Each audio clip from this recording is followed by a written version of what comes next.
어제 윤석열 정부에서 해직된 언론기관장들이 한데 모여 김만배 신앙님 대화 보도를 빌미로 비판 언론을 겁박하고 있다며 윤석열 정부의 언론 정책을 쿠데타로 비난하는 기자회견을 열었습니다.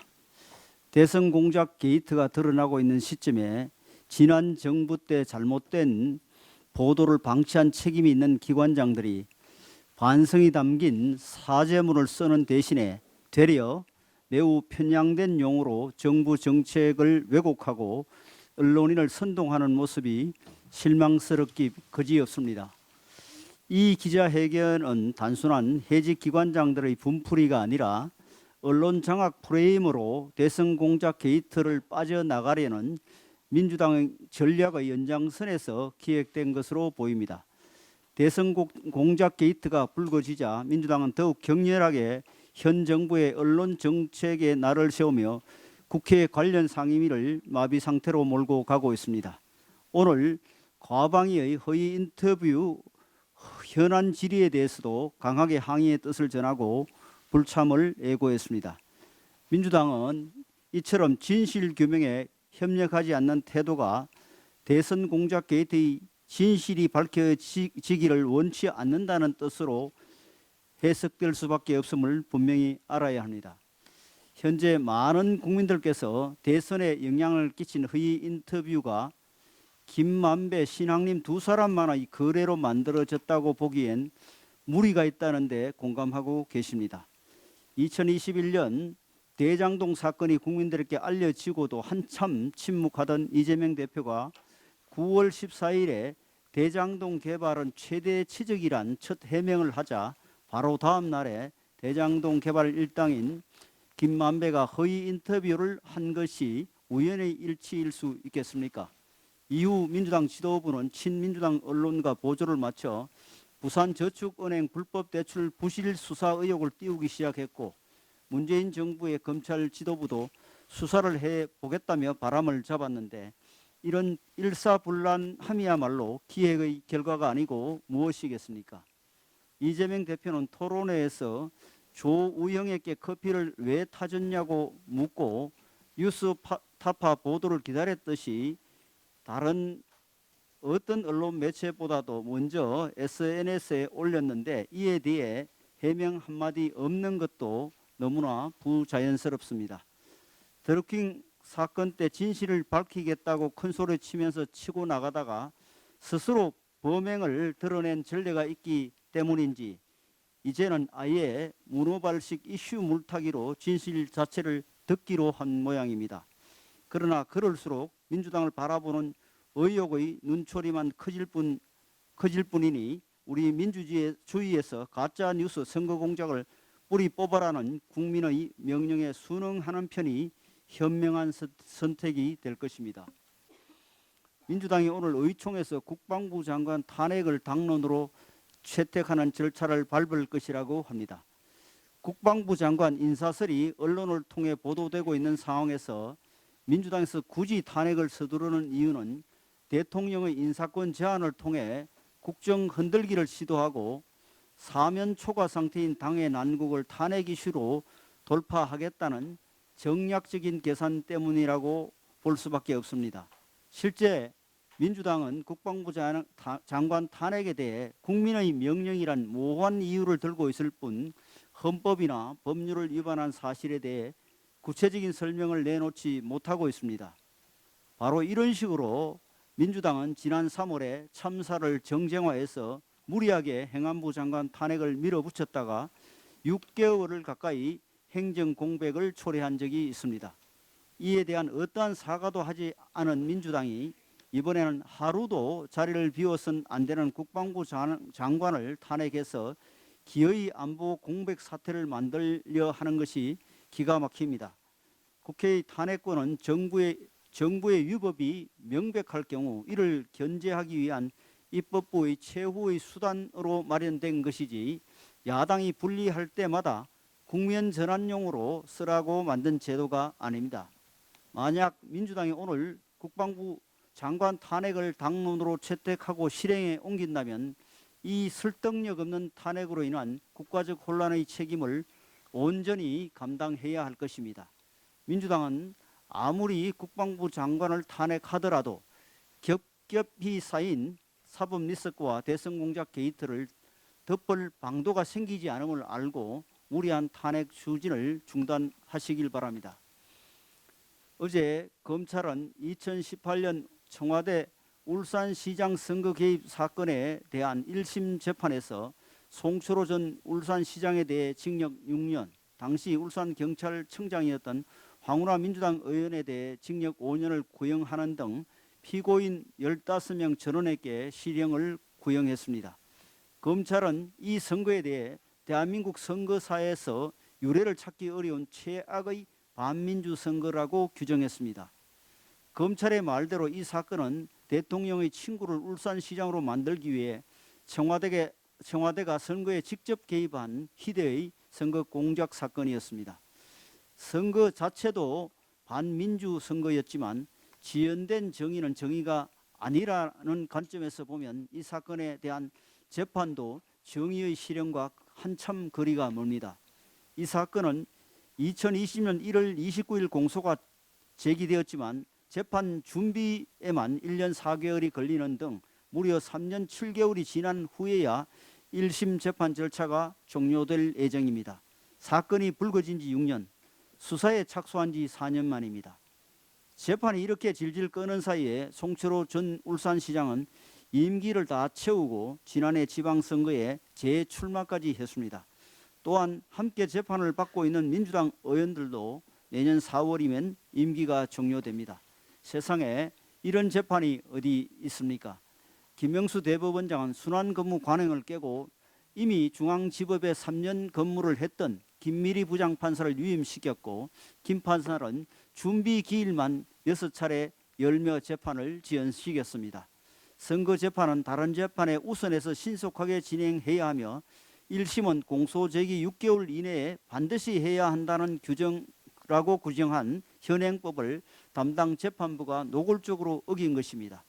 김명수 사법부의 이러한 노골적인 재판 지연이 대통령의 친구가 이 사건의 주범이라는 사실, 그리고 청와대가 직접 개입했다는 사실과 무관할 수 없을 것입니다. 사법부가 울산 선거 공작의 전모를 조기에 남김없이 밝히고 신속하게 단죄했다면 최근 드러나고 있는 대장동 몸통 바꾸기 선거 공작 게이트도 예방할 수 있었을 것입니다. 김명수 대법원장은 재판 지체의 심각성을 묻는 기자들의 질문에 국민에게 감동 주는 재판을 하려고 했다고 말한 적이 있습니다. 도대체 무엇이 감동이라는 것인지 묻고 싶습니다. 범죄자들이 범죄 이득을 충분히 누리게 방치한 것이 감동입니까?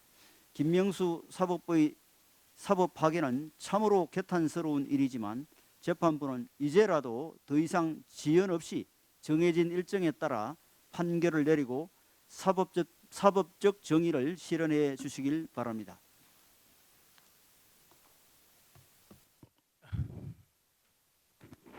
어제 더불어민주당 민주연구원이 윤석열 정부의 경제정책을 평가한다며 We crashed, 우리 경제 민생을 폭망했다를 시리즈로 발간한다고 밝혔습니다.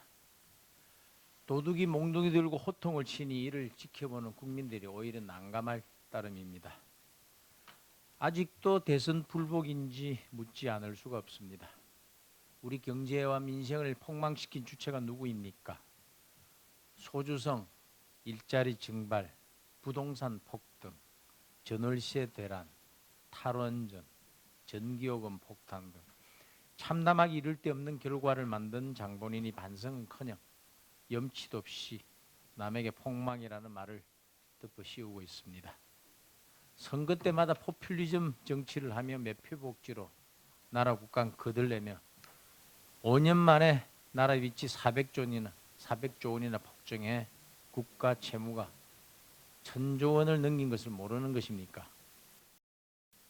그뿐입니까? 정부 통계마저 정치적 도구로 활용하여 국민을 속이는 대국민 사기극도 서슴지 않았습니다. 노조 눈치 살피느라 경제의 체질을 개선하는 일에는 손도 대지 않았습니다.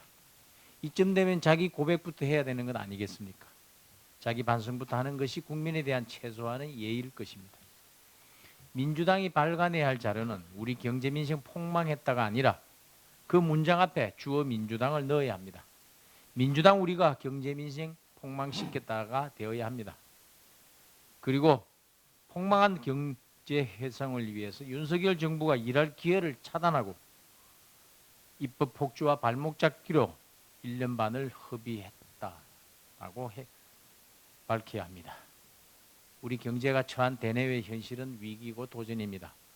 폭망운운하며 정쟁을 벌이고 있을 만큼 한가지가 않습니다. 문재인 정권이 일으킨 역대급 경제 참사의 여파를 지금 우리 국민과 현 정부가 오롯이 받고 있습니다. 그럼에도 불구하고 국민의힘과 윤석열 정부는 오직 국민만 바라보며 우리 경제의 대도약을 위해서 뛰고 또 뛰겠습니다. 시장 중심, 민간 중심 경제 성장으로 우리 경제 체질을 바꾸고 역동성을 회복할 수 있도록 최선을 다하겠습니다. 이재명 대표가 오늘 쌍방울 대북 송금 의혹과 관련해서 검찰에 다시 출석합니다. 당당하게 조사에 임하겠다고 호언했던 모습은 사라졌습니다. 검찰 조사에서 사실상 진술을 거부하고 조사에는 서명 날인조차 하지 않았습니다. 희대의 대통령 바꾸치기 공작에서도 모든 의혹이 본인을 향하고 있습니다. 오늘 언론 보도에 따르면 김만배는 2021년 민주당 대선 후보 경선 당시에 이재명 후보를 방어해야 한다고 주변에 여러 차례 말했던 것으로 파악됐다고 합니다. 김만배가 민주당 경선에도 개입한 정황이 있는 게 아닌지 의심가는 대목일 것입니다. 대선 후보 경선이 막빠지던 시기 경쟁 후보이던 이낙연 전 대표가 상식적이지 않는 일들이 벌어지고 있다며 대장동 공세를 펴던 중이었습니다. 보도에 따르면 김만배는 이재명 방어 전략을 짜야 한다며 수차례 얘기했다고 합니다. 이제 이 대표를 방어하고 이 대장동 사업을 지키는 게 1차 목적이었다고 합니다. 있지도 않는 상상 속 커피까지 동원해가며 대장동 몸통 바꾸치기를 통해서 대선을 3일 앞두고 대통령 바꾸치기 공작까지 벌인 것도 결국 이재명 방어 전략의 일환이었음을 추론하게 하는 것 아니겠습니까? 허위 인터뷰를 다른 언론보다도 앞서 SNS에 게재하고 친민주당 언론들이 앞다퉈 보도하고 민주당 의원들이 집중 포화하는 생산 유포 확산의 삼각공조가 물 흐르듯이 톱니바퀴 맞물리듯이 한 채의 오차 없이 진행됐던 것입니다. 희대의 선거 공작의 최종 종착지 이재명 대표가 답해야 할 때입니다.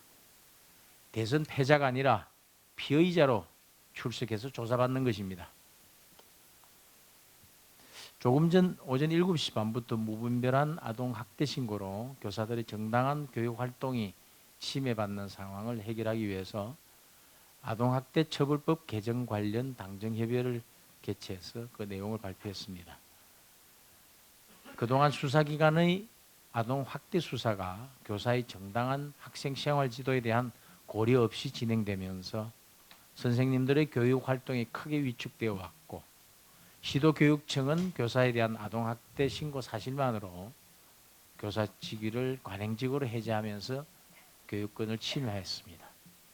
이에 당정은 오늘 아동학대 수사 시에 현재 국회 교육에서 논의 중인 교원지휘법 개정안에 따라 시도교육감이 의무적으로 수사기관에 의견을 제출하도록 하고 수사기관은 시도교육감의 의견을 사건 기록에 첨부하고 의견 제시에 의무적으로 참고하도록 했습니다.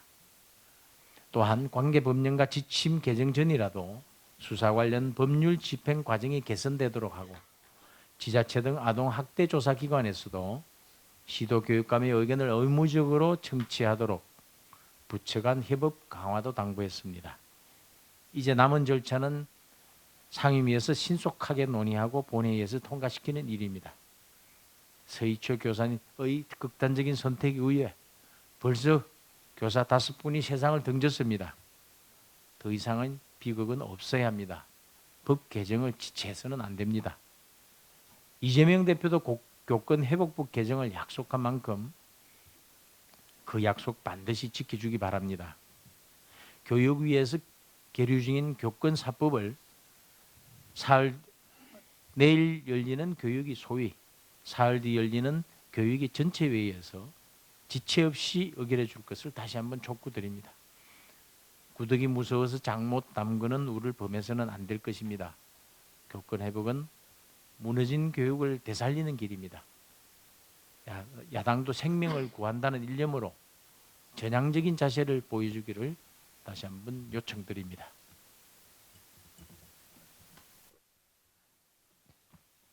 더불어민주당과 이재명 대표의 국방부 장관 탄핵 추진 방침에 대해서 한 말씀 드리겠습니다.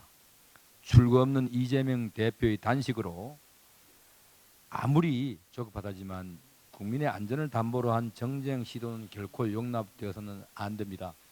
명분 없는 단식에 이어 명분 없는 탄핵에 불과합니다. 민주당은 탄핵을 운운할 처지가 아니라 이상민 행정안전부 장관의 탄핵을 무리하게 추진하다 6개월 가까이 행정공백을 초래한 것부터 국민들께 속고 대제드리는 것이 도리일 것입니다.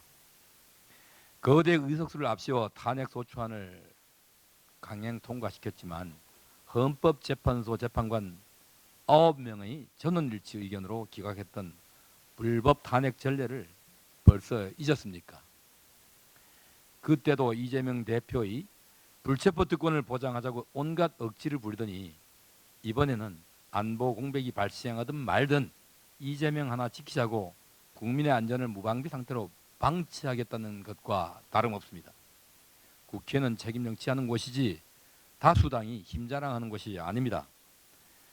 민주당이 이렇듯 힘자랑하는 거대 의석수도 결국 국민들께서 올바로 일하라고 권한을 위임해 준 것에 불과합니다.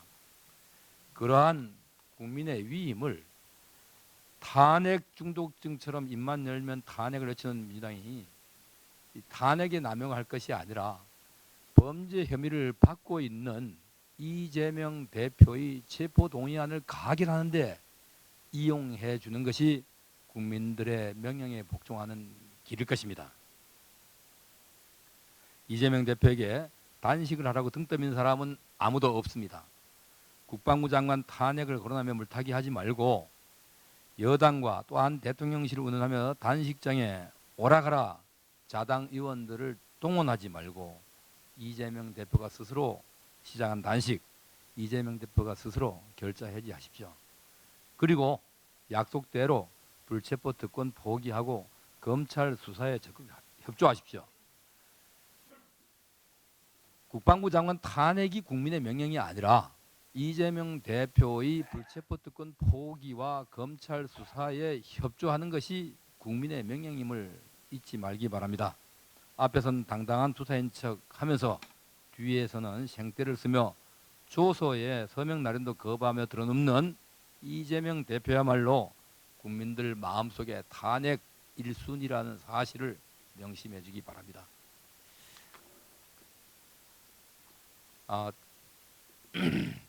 김만배 신앙님의 대선 조작 가짜 인터뷰 사건이 그 실체가 드러나기 시작했습니다. 그럼에도 불구하고 국민들께 사과하고 속고 대제해야 할 이런 부패한 언론들이 자신들의 치부를 감추기 위해서 또한 거짓말로 국민들을 오도하고 있습니다. 이에 우리 국민의힘은 이번 한 주간을 대국민 대선 공작 진상 보고 기간으로 지정하였습니다. 이 기간 동안 우리 국민의힘은 국회의원들을 비롯하여 우리 지방의원들 또 우리 당원들을 총동원해서 길거리에서 우리 국민들을 상대로 대국민 홍보전을 시작할 것입니다. 또한 이러한 이 잘못된 언론과 또 조작에 가담한 세력에 대한 규탄 대회를 개최하고 후한무치한 대선 조작극의 추악한 진실을 국민들께 낱낱이 고할 예정입니다. 끊임없이 드러나는 선거 공작의 복주를 멈출 수 있게 하는 것은 우리 현명한 국민들의 냉엄한 심판뿐일 것입니다. 민주당과 이재명 대표가 아무리 모르쇠로 덮으려 해도 심판의 시간은 하루하루 다가오고 있음을 명심하기 바랍니다. 이상입니다.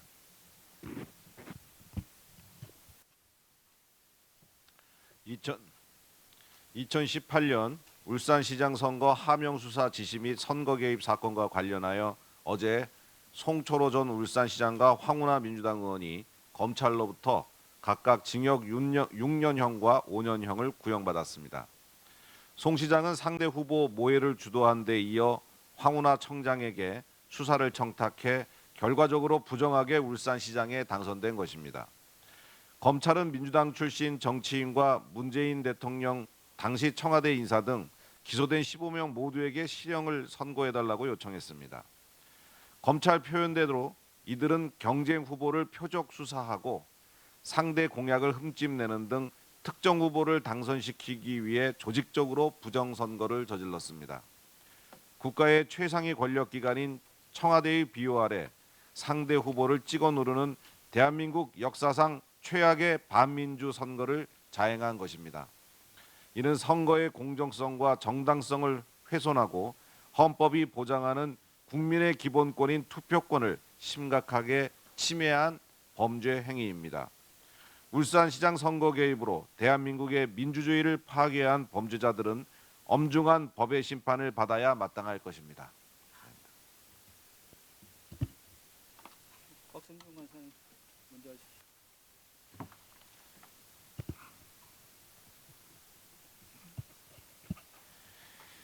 가방의 간사 박성중 의원입니다.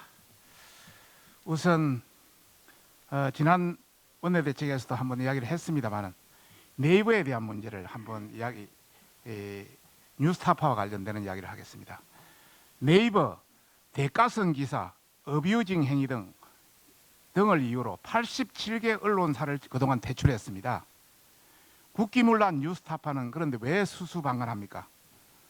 네이버 등 포털이 친민주당 세력입니까? 정해진 약관대로 심판해야 합니다. 네이버는 2018년부터 2023년까지 뉴스 제휴평가위원회 심사를 통해 네이버 뉴스 플랫폼에서 퇴출시킨 언론사가 87개로 드러났습니다. 저희들이 자료를 좀 보니까 2018년도 7개, 2019년도 9개, 2020년도 37개, 2021년도 25개, 2022년 상반기 상반기 때 7개, 우리 윤석열 정부 들어와서 2건에 불과합니다. 엄청난 차이가 있습니다. 그렇게 87개나 되고요. 그다음에 대부분의 네이버가 심한 정한 심사 기준에 의해서 재평가에서 탈락을 시켰는데 그 사유를 보면 뉴스타파의 국기문란 행위는 세발의 피다, 조족지혈이다 이런 생각이 듭니다. 해지시킨, 해약시킨, 탈락시킨 주요 사례를 보면은 폴머머라는 언론사는 국회 현장 생중계한 동영상 기사가 자체 기사가 아니라고 탈락시켰습니다. 또 어떤 거는 기사형 광고를 송출했다고 탈락시켰습니다. 또 어떤 데는 기사의 특정 키워드를 남발했다고 어뷰징했다고 탈락시켰습니다.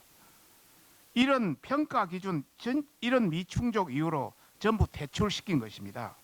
그런데 뉴스타파의 경우에는 이재명 대장동 불법 행위를 윤석열이 대장동 몸통이다라고 조작한 가짜뉴스를 대선 3일 전에 악의적으로 퍼뜨렸습니다.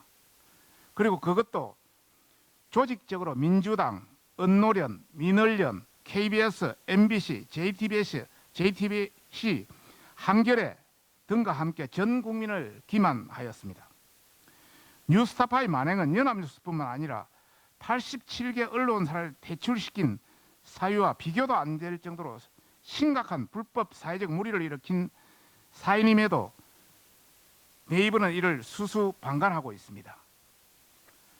재평이는 뉴스 콘텐츠 제휴 약관도 무시하고 있습니다. 약관 18조를 보면은 정보의 신뢰도가 현저히 떨어졌을 경우 중대한 법령 위반 그리고 사회적 물의로 인하여 언론사 편집판 운영에 막대한 지장을 초래하였거나 초래할 것이 합리적으로 예상되는 경우는 계약 해지를 해야 한다고 하고 있습니다. 그런데 이를 묵과하고 있습니다.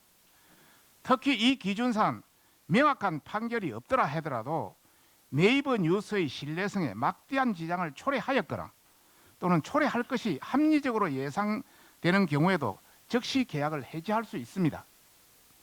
그런데도 네이버는 신앙림 뉴스타파 전문위원이 김만배에게 책 3권값 1억 6천만 원을 상납받은 뉴스타파를 봐주기 하고 있습니다. 이 자체만으로도 네이버는 뉴스타파에 사적인 대가를 주는 것이고 불법을 방기하는 것입니다. 네이버에게 강력히 경고합니다. 네이버가 2018년도 문재인 정부 때 가짜 언론 뉴스타파를 키워준 행적을 쫓고 있습니다. 반드시 쫓아 엄단할 것을 다시 한번 경고합니다.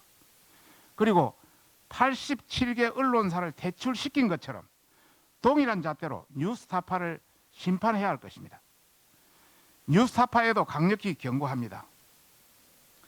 후원금 위반 공시 위반에 대한 이 자리에서 이야기를 했습니다. 그게 가짜뉴스라고 뉴스타파가 직접 저를 공격하고 나섰는데요.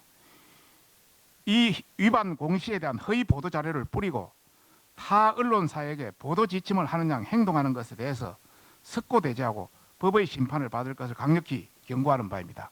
한 가지만 더 하겠습니다. 어제 박문진 건태선 이사장은 가처분 집행정지 인용, 남영진 이사장은 기각 결정으로 났습니다. 판사에 따라서 어떻게 이렇게 제각기 다른 결정을 그렇게 어떻게 인정할 수 있겠습니까? 어제 건태선 이사장의 집행정지 인용이 되었는데 남영진 이사장의 집행정지는 기각 처리되었습니다. 다시 한번 말씀드립니다. 제각기 다른 판사의 결정에 신뢰할 수 있을지 의문입니다.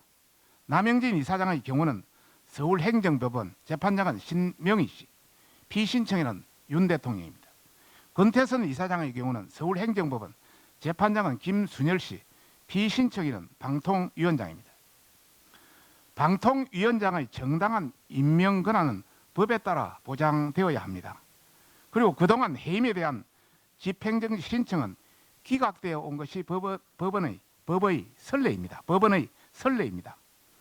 과거 문재인 정부가 2,500원 김밥 법인카드를 문제 삼아 KBS 강규영 이사를 정말 무리하게 해임했는데도 그 당시 법원은 집행정지 신청을 받아들이지 않았습니다. 김밥 2,500원에도 집행정지 신청을 받아들이지 않았습니다. 제가 지적한 것인데 건태선 이사장은 감사를 이사에서 의결까지 해서 불법으로 거부한 바 있습니다.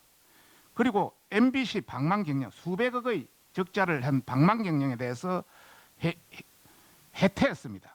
그리고 부당 노동행위 88명이 지금 피눈물을 흘리고 있습니다. 부당 노동행위에 대해서 정당한 관리 감독을 실패했기 때문에 해임 사유로도 충분하다고 판단됩니다. 저는 이 문제를 적시 항고해서 집행정지 인용 결정의 부당성을 다투봐야 한다고 생각합니다. 고법에 적시 항고해야 한다고 생각합니다. 법원이 본안 청구에서 따져야 할 부분들은 집행정지로 무리하게 해석한 면도 분명히 있는 것 같습니다. 원래 집행정지의 요건대로라면 건태선 이사장은 원래 집행정지의 요건을 법에 보면은 집행정지의 요건이 여러 가지 있습니다만 한 가지로 말씀드리면은 공공복리에 중대한 영향을 미칠 우려가 있을 때는 집행정지가 허용되지 않는다 이렇게 되어 있습니다. 이 요건대로라면 건태선 이사장은 MBC 방망 경영을 관리해 주지 못한 최대 주주로서 MBC를 회복하기 어려운 수준의 수백억 원의 손해를 끼쳤으며 끝도 없는 조작 왜곡 방송으로 인하여 국민을 갈라치기 한 것은 공공복리에 중대한 영향을 끼치고 공영방송의 기본 취지를 정면으로 어긴 것입니다. 그런데도 권태선 이사장의 해임을 서울행정법원 모 판사가 집행정지시킨 것은 정말 이해할 수 없는 부분입니다. 해임의 부당성에 대한 판단은 본안 청구에서 따지면 될 일이 있는데 집행정지에서 따졌습니다. 다만 행정법원의 결정을 기피할 수는 없기 때문에 법에 따라 다른 재판부를 맡겨보는 것도 필요해 보입니다. 이번처럼 집행정지 신청을 법원이 인용해 준다면 관료가 어떤 비위나 잘못을 저질러도 행정소송이 종결될 때까지는 해임을 방통위가 할 수 없고 그로 인해 피해는 고스란히 국민들께 돌아갈 수밖에 없을 것입니다. 하루 한시도 멈춰서는 안 되는 방송을 관리 감독하는 방통위의 특성을 고려해야 한다는 측면도 고려해야 할 것입니다. 이러한 이유로 한상혁 위원장 집행정지권도 기각된 것이라는 것을 알아야 할 것입니다. 이상입니다.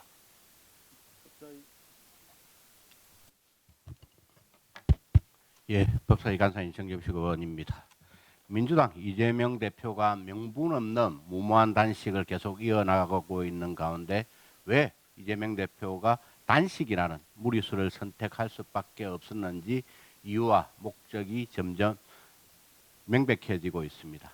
단식 하루 전인 8월 30일 단식의 명분을 쌓기 위해 개최한 후쿠시마 오염수 방류 규탄 장애 집회에서 광우병 사태 때와 같이 수산물을 먹으면 큰일이라도 날 것처럼 외쳐댔지만 정작 본인은 당일 횟집에서 민주당 원내대표를 비롯한 소속 의원들과 회를 먹으며 회식을 했다는 사실은 본인 스스로 단식 명분이 위기 탈출용 거짓 선동 프레임에 불과했다는 것을 자인하는 꼴이 되어버렸습니다.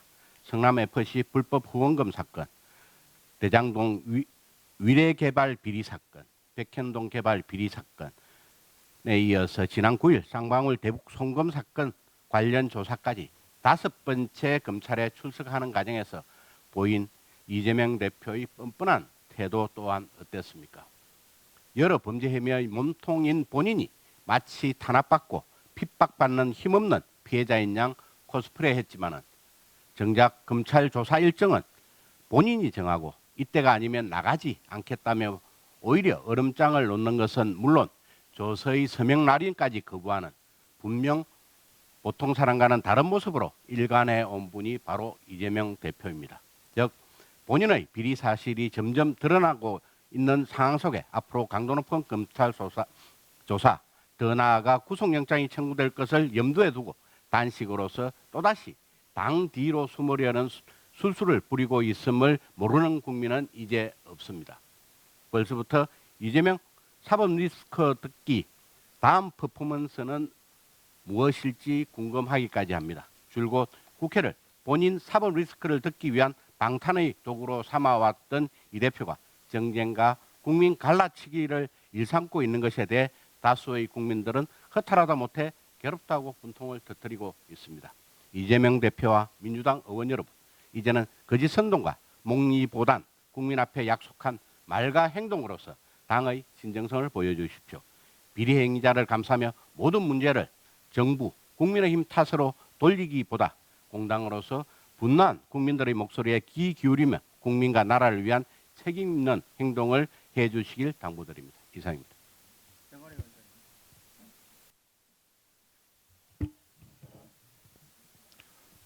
예, 행안위 간사 이만희 의원입니다.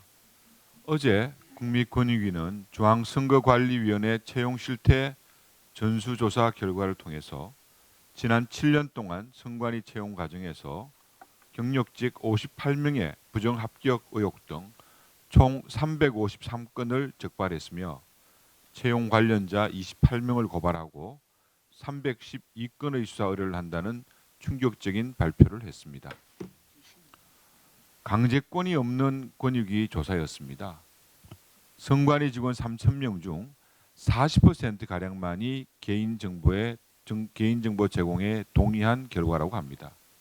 그 결과가 빙산의 일각일 수도 있다는 우려를 하지 않을 수 없습니다. 지난 5월 중앙선거관리위원회 사무총장과 사무처장이 자녀 특혜 채용 의혹으로 사퇴한 이후 채용 비리가 무더기로 적발되면서 선관위의 불공정 특권 카르텔이 사실로 드러난 것입니다. 특히 채용 비리 관련 선관위 자체 감사 결과는 자체 전수 결과 모두 21건에 불과했다는 채용 비리가 권익위 조사에서는 15배가 폭증한 것입니다. 선관위의 부정 채용 정황은 선관위의 경력 부풀리기, 선관위 관련자들에 대한 특혜, 불공정한 심사위원 구성, 비다수 채용제 등 직급과 방법을 가리지 않았습니다. 중앙선관위는 인사 자체 감사를 지난 7년간 한 번도 실시하지 않았습니다.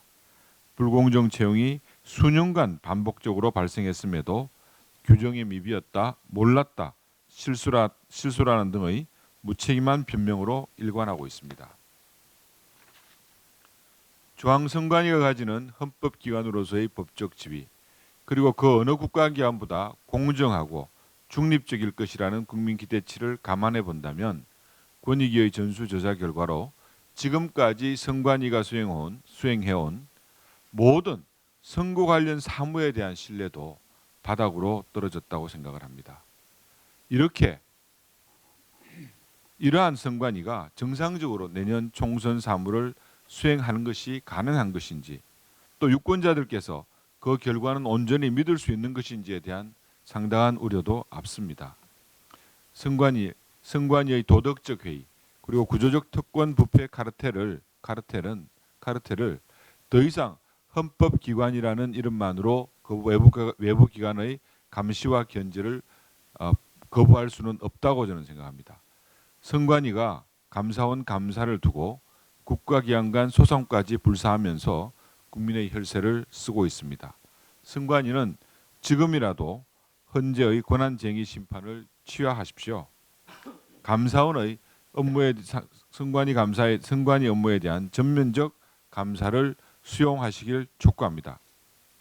한 가지 더 말씀을 드리면은 북한 해킹 우려 등 선관위의 보안 문제에 대한 컨설팅이 선관위, 국정원, 기사 등이 3자가 합동으로 지금 실시가 되고 있습니다. 조만간 그 결과에 대해서도 남김없이 숨김없이 국민 앞에 모든 것을 발표할 것을 강력히 촉구합니다. 이상입니다.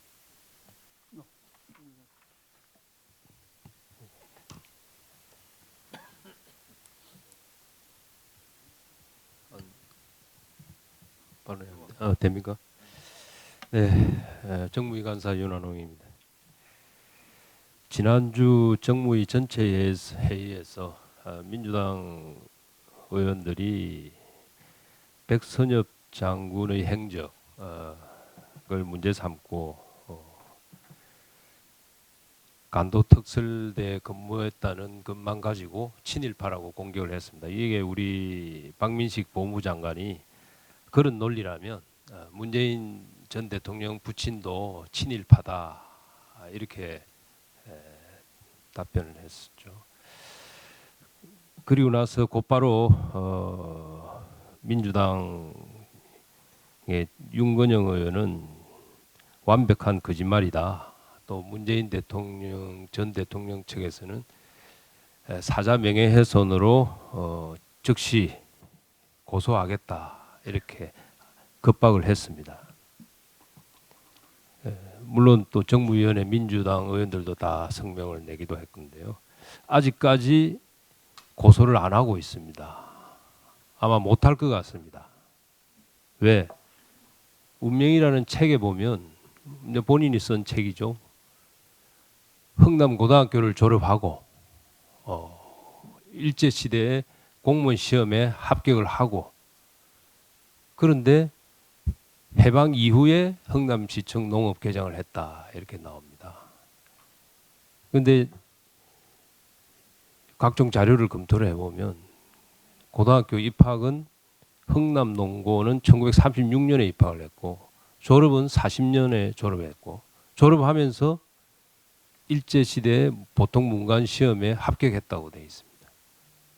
그리고 문재인 전 대통령 주장은 해방 이후에 흥남시청 농업 개장을 했다고 합니다. 그러면 일제시대 때 공무원 시험 합격하고 45년 해방될 때까지는 임용을 못 받았다는 얘기가 되거든요. 논리가 맞질 않아요.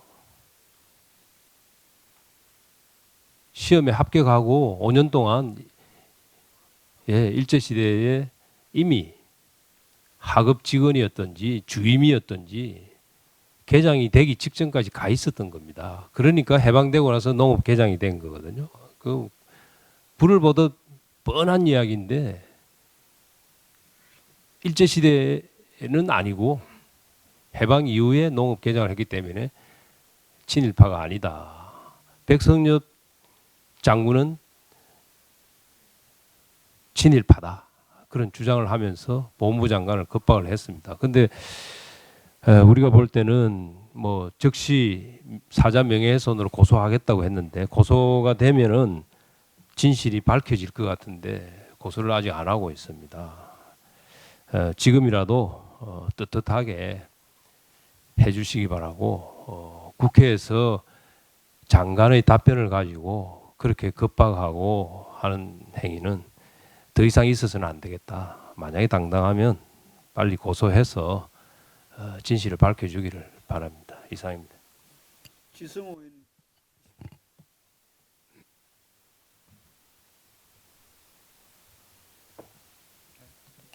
네. 예, 원내부대표 지성호 의원입니다. 코로나19로 국경을 폐쇄한 북한이 지난달 말 해외 노동자, 유학생, 외교관 등의 귀국을 공식 승인했습니다. 그간 북송되지 못하고 중국에 억류 중이던 2,600여 명의 탈북민이 강제 북송이 초읽기에 들어간 것입니다. 탈북민 강제 북송은 항저우 아시안게임 직후가 될 것이 유력합니다. 저는 지난주에 체코 프라하에서 30여 개국의 의원들이 모인 아이팩 총회에 참석해 북송 저지를 위한 회원국의 지지와 이행 결의를 이끌어냈습니다. 우리 국민의힘도 모든 영향을 집중해 국제사회를 대상으로 한 여론전에 적극적으로 나서야 합니다. 또한 우리 정부에 중국 당국과의 대화를 적극 촉구해야 합니다. 특히 아시안게임으로 국제적인 이목이 중국에 집중된 지금이 강제 송환을 저지할 마지막 골든타임이 될지 모르겠습니다. 탈북민이 대규모 강제 북송은 전례 없는 인도주의적 참사이자 인권과 자유민주주의 가치에 대한 중대한 도전이 될 것입니다. 의원님들께서도 부디 깊이 헤아려 주시기를 부탁드리겠습니다. 기재위 간사님 마시고. 예, 기재위 간사 유성걸 의원입니다. 공급망 기본법이 지난 8월 24일 기본법 제정안이 8월 24일 기재위를 통과해서 지금 현재 법사위에 계류 중입니다. 그런데 공급망법 시행이 시급하다는 취지의 한 말씀 드리겠습니다. 요소수 공급 불안이 다시 발생을 하고 있는 것입니다. 최근 중국 비료 업체들은 중국 내 공급 물량 보장을 위해서 비료용 요소수 수출 물량 축소 방침을 발표를 했습니다. 다만 이번에 논란이 되고 있는 요소수는 21년에 논란이 됐던 요소수 사태를 촉발시킨 차량용 요소수가 아니라 비료용 요소수로서 중국 수입 의존도는 한 17%로 크게 높지는 않습니다. 다만 차량 및 제조용 요소수는 아직까지도 대중국 의존도가 90%를 넘고 있습니다. 그래서 중국 당국의 규제 상황에 따라서 또다시 새로운 어려움이 닥칠 수도 있다는 그런 말씀을 드립니다.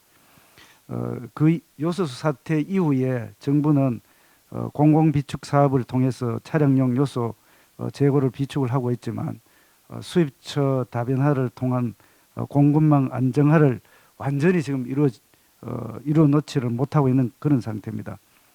다른 사항을 잠깐 말씀을 드리면은 반도체 공정에 쓰이는 주요 희소가스인 크립톤이라든지 네온이라든지 또는 크세논, 전기차 배터리 핵심 부품 을 만드는 자원 이런 부분들이 아직까지도 중국의 의존도가 굉장히 높습니다.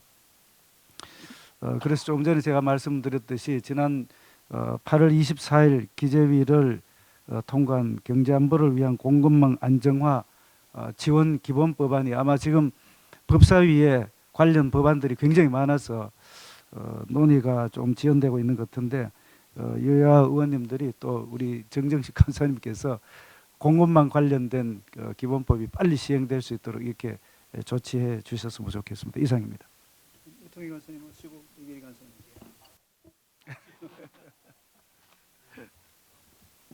아프리카 나옵니까?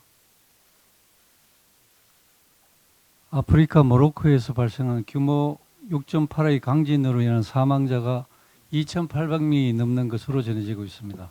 참으로 가슴 아픈 일입니다. 윤석열 대통령께서도 모로코의 인명피해에 대해 진심으로 위로의 뜻을 전한다고 하시면서 대한민국은 필요한 지원을 아끼지 않겠다라고 말씀하셨습니다. 외교부 등 관계부처는 현지 교민이나 우리 국민인 관광객들의 피해는 없는지 세심하게 살펴야 할 것입니다. 저는 이 뉴스를 접하면서 마음이 매우 착잡함을 느낍니다. 1995년도 1월 달에 6,300명 이상이 사망한 일본 고베 대지진, 2011년 3월 지진에 의한 쓰나미로 2만 명 이상이 사망 실종한 동일본 대지진 당시 저는 현장에서 직접 이 두 지진을 체험했습니다. 그 당시 우리 동포들도 많이 돌아가셨습니다. 하루 종일 무너진 건물 사이로 불길이 솟아오르고 하루 종일 소방차, 구급차, 경찰차, 긴급 사이렌 소리가 시민들을 공포에 떨게 하고 무너진 건물 잔해에서 시신이 실려 나오는 처참한 상황을 직접 목격을 했습니다. 우리나라도 더 이상 지진 안전지대가 아니라는 것을 많은 과학자들이 얘기한 바 있습니다. 만에 하나 우리나라에 이와 같은 강도의 지진이 발생하면 매우 어려운 상황이 발생할 것이고 특히 대지진이 발생하면 교통수단뿐만 아니라 모든 통신이 마비가 된다는 그런 현상이 생긴다는 것을 현장에서 목격하고 남북이 대치하고 있는 우리 상황에서 국가안보상 심각한 위기 상황이 올 수도 있다는 걱정을 했던 기억이 있습니다. 모로코 지진을 보면서 우리도 언제 닥칠지 모르는 강진 대비를 더욱 적극적으로 해야 한다는 인식을 모두가 가져야 한다고 생각합니다. 가슴 아픈 모로코 지진이 그 계기가 되길 바랍니다.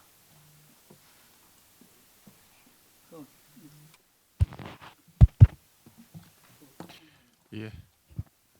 예결위 간사 송은석입니다. 윤석열 대통령께서 참석했던 지난 G20 정상회의에서도 나타났듯이 윤석열 정부는 문재인 정부 5년간 계속되었던 대북 굴종 외교, 묻지마 반일 외교에서 벗어나 국익 중심, 글로벌 중추국가로서의 위상 제고와 같은 우리 외교의 역사적 전기를 만들어가고 있습니다. 특히 한미일 공조를 통해서 이끌어낸 캠프 데이비드 원칙은 전방위적인 중국의 압박뿐만 아니라 국가 국민에게 실존적 위협이 된 북핵 문제에 대한 획기적인 전기를 마련했다는 평가가 지배적입니다. 그럼에도 불구하고 더불어민주당에서는 국민과 국익을 위한 윤석열 정부의 외교적 성과를 폄훼하고 정부 여당에 대한 친일 프레임 씌우기에 골몰하고 있습니다.